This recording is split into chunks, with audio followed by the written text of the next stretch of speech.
Welcome to this Q&A of the day video in association with TLC Electrical Wholesaler, renowned for quality, value and customer service.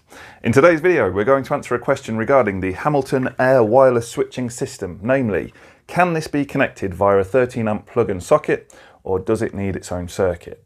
Now, loyal viewers will remember that during our first ever lockdown live feed, we released a video of this excellent bit of kit. So for a full rundown on it, please watch that video. But before you do, let's answer our question. So the short answer is yes, you can connect this to a 13 amp plug and socket. However, there are a couple of things to consider if you're going to do this. The main consideration is the amount of power that the system will be operating.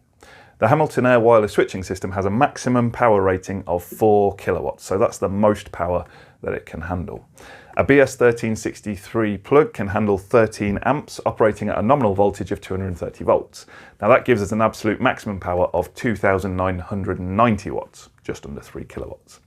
However, bear in mind that Appendix 15 of BS7671 suggests that immersion heaters, which are about 3 kilowatts, should not be connected to a ring final circuit, and that cookers, ovens and hobs over 2 kilowatts should be on their own dedicated circuit.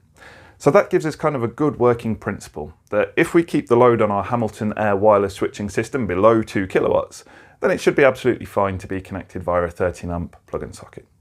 So to summarise, if you do decide to connect the Hamilton Air wireless switching system to a 13 amp plug and socket outlet, you won't be able to use the full 4 kilowatt power rating that the product can deliver.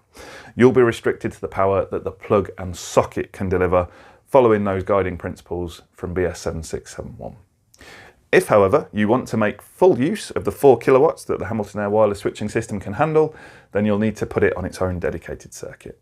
All that remains in this video is to say, thank you very much for watching.